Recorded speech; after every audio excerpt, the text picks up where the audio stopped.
अजित पवार की कहानी बारामती से ही शुरू हुई थी और आज बारामती में ही खत्म हो गई। अजित पवार शरद पवार के बड़े भाई अनंतराव पवार के बेटे थे और अनंतराव पवार मुंबई के मशहूर राजकमल स्टूडियो में काम करते थे।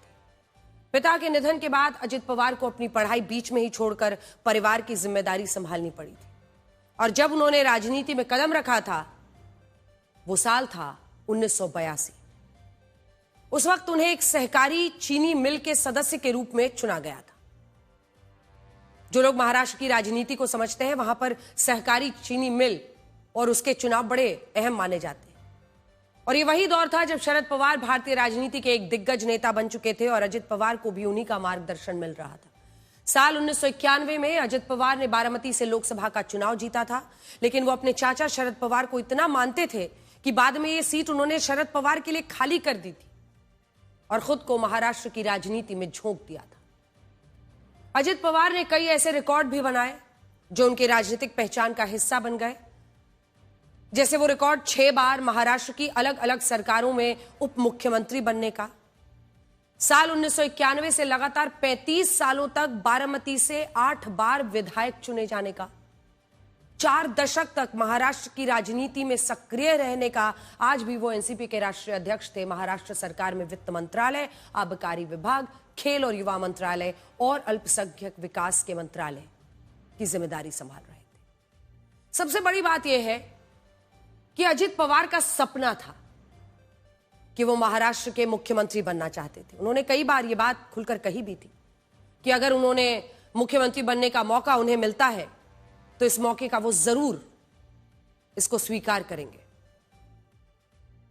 अनेकों संभावनाएं थी उनकी जिंदगी अगर आगे चलती, लेकिन समय ने ऐसा खेल खेला कि अब अजित पवार का ये सपना कभी पूरा नहीं हो पाएगा।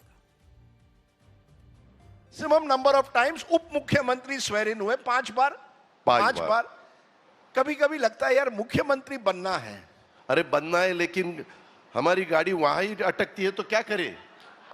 नहीं तो मैं कोशिश करता हूं कि वहां आगे भी जाए, आगे भी जाए, आगे भी जाए, लेकिन चांस नहीं मिलता। एक दफा एनसीपी को चांस मिला था 2004 में, लेकिन हमारे नेताओं ने वो क्या डिसीजन लिया हमें अधिकार नहीं। तो ये गाड़ी आगे कैसे जाएगी, क्योंकि ये कहा जा रहा है कि 1 साल पहले आपने शरद पवार जी को इस वजह से छोड़ा था कि आपको लगा यहां मैं मुख्यमंत्री नहीं बन सकता, कम से कम अगर मैं बीजेपी और शिवसेना के साथ जुड़ जाऊं बन जाऊंगा।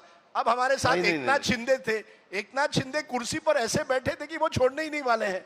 तो अब क्या होगा? ये देखो, जो भी कोई भी कुर्सी पे बैठता है उनको वो कुर्सी अच्छी लगती है।